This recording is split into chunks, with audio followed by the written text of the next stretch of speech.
The financial system is quietly shifting. While markets focus on inflation and price charts, institutions are preparing for something much bigger beneath the surface. Crypto is not being adopted by BlackRock, Fidelity, and Morgan Stanley. They're setting themselves up for something far greater. The Federal Reserve System is the subject of this video. Just by pausing interest rates, the world's largest banks made their crypto intentions very plain. What if deflation is actually taking hold, rather than the widespread belief that inflation has finally been reined in? What if, however, Wall Street is preparing for a liquidity shock that nobody anticipates? Simply put, institutions do not inadvertently prepare ETFs, establish stablecoins, or implore crypto heads when the next stage is bound to come. They go ahead and do it. Here we'll explain the interconnectedness of these shifts, why they're occurring at this time, and why cryptocurrency is evolving into a reliable financial infrastructure, rather than a purely speculative casino chip. First up, we have Powell on the screen, along with the US inflation picture. The Federal Reserve has recently stated that they would be taking a break. It was true what you heard. No, I didn't stammer. Prices are hovering around 1.2% as well. It seems like a success, doesn't it? Basically, we managed to outpace inflation. But the issue is this: you can't celebrate with that figure. The boundary of deflation is that figure, and deflation is a very separate animal. Things become more costly due to inflation. Slashing prices causes consumers to put a halt to their spending. The expectation that prices would be lower later causes people to postpone making purchases. Companies halt their growth. There has been a slowdown in hiring, income contracts, the actual weight of debt is increasing, and systems that use leverage begin to fail. In particular, government debt and any other asset class that relies on a never-ending supply of credit. Therefore, do not see the Fed's delay here as an indication of confidence. Observe it as hesitancy. That's the Federal Reserve looking down the runway and coming to the realization that the plane might not take off the way everyone expects. The secret is right here. Institutions are bracing for liquidity crisis, not inflation. And every big crypto move you're about to witness lines up with that. The narrative behind the scenes is this. Indeed, Trump is aware that Powell must depart as his tenure is rapidly coming to a close. They should merely keep him restrained for a short while longer. That's the rule of the game. Now we reach Morgan Stanley. We are investigating blockchain statements for the press because Morgan Stanley isn't here offering you charming little nods. A reorganization is underway. A devoted crypto head has just been appointed. Not a trial run, not even a task force. An official position created to manage internal crypto projects and external relationships. All of the departments involved in crypto, including product compliance, trading, and investment banking, are now working together toward a common goal. Also, banks don't do it at that hour.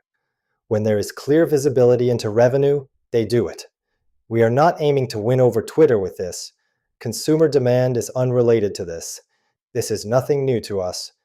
Institutional clients, wealthy individuals, family offices, and funds are requesting crypto exposure.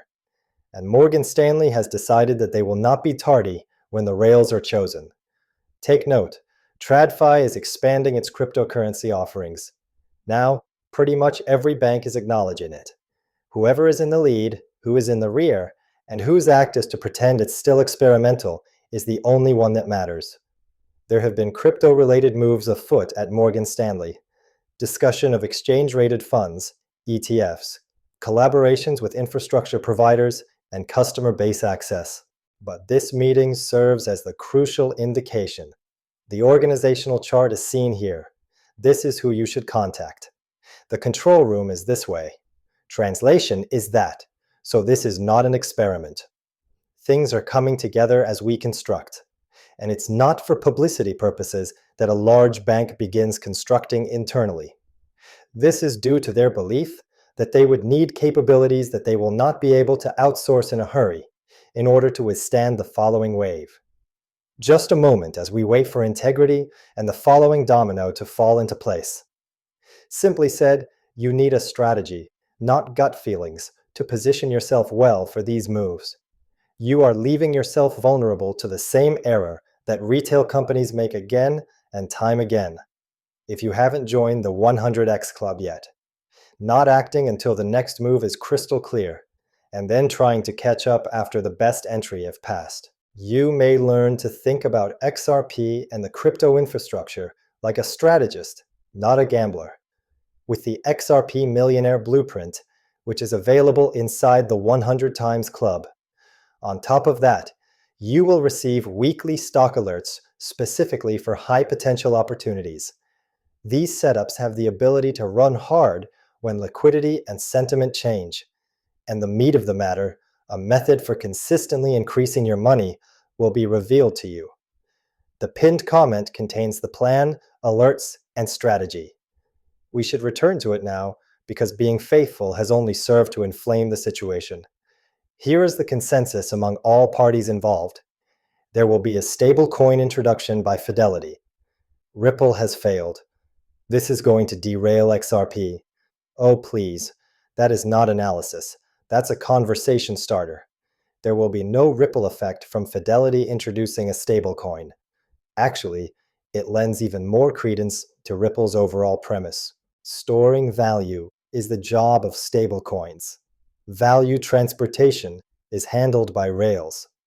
SWIFT is not a substitute for a checking account.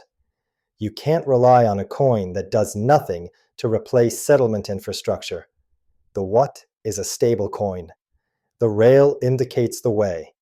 By releasing a stablecoin, Fidelity is essentially embracing the idea that tokenized money will soon be the norm, and that it will move at the speed of the internet.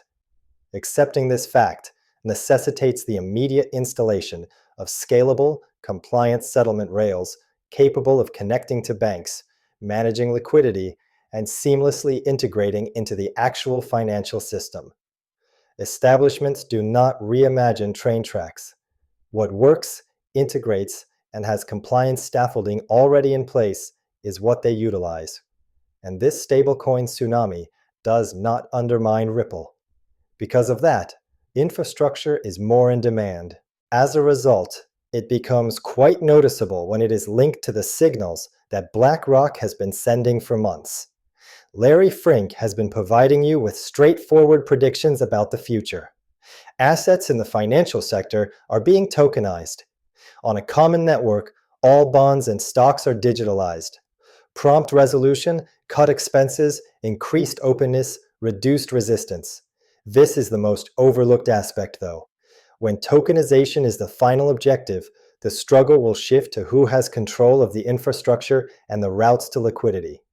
Because of this, the discussion surrounding ETFs is crucial. Reason being that exchange-traded funds serve as a link between allocation and speculation. Retirement funds, pensions, advisors without direct crypto custody, and institutions requiring regulated wrappers can all benefit from exchange-traded funds, ETFs. That is not liquidity based on hype. Liquidity that sticks to things is capital that does not fluctuate on a weekly basis. Demand at the allocation grade level.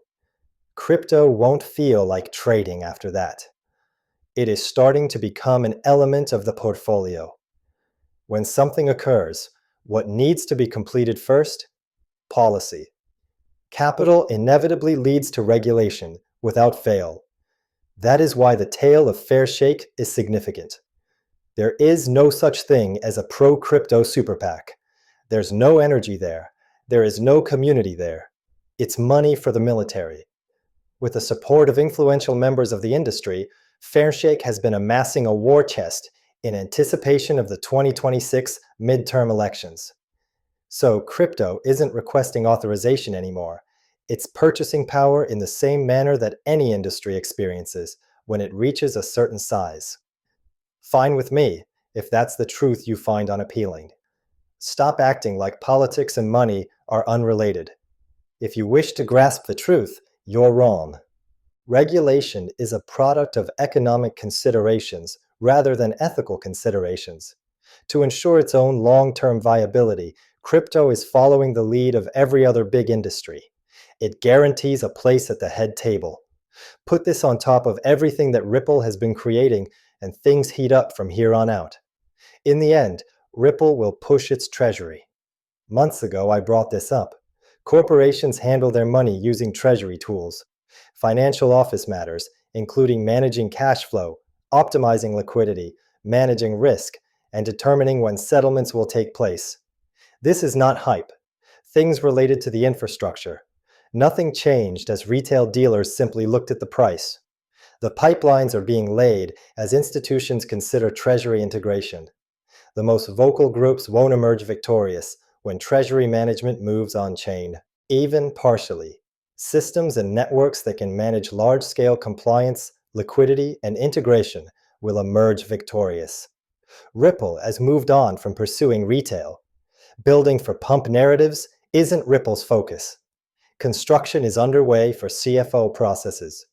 Additionally, actual volume, settlement, and enterprise adoption can be achieved through development for CFO operations.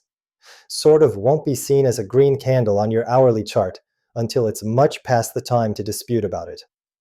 Therefore, step back and make the connections. As long as inflation remains low enough to consider deflationary tendencies, the Fed will not act. Instead of being hesitant, institutions move swiftly to upgrade their infrastructure. Banks undergo restructuring with crypto-focused top executives.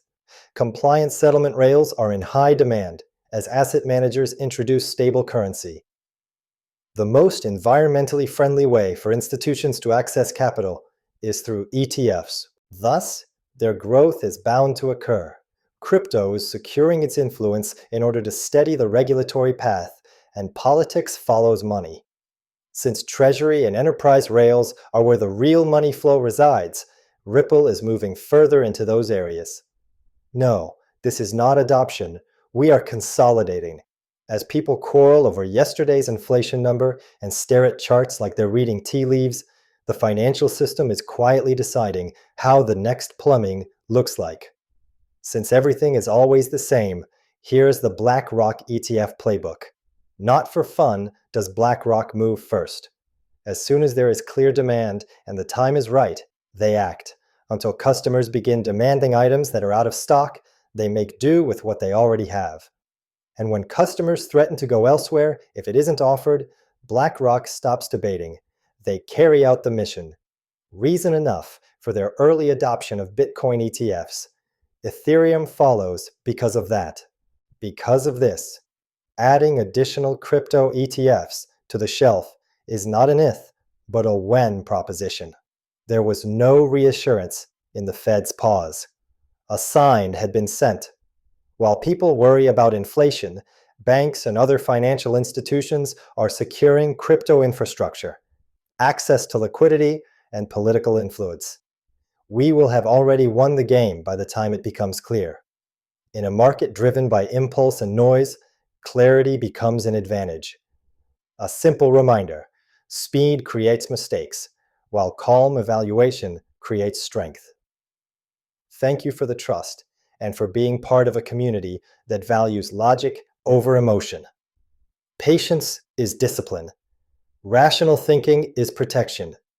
As always, the future isn't something to wait for, it's something to prepare for.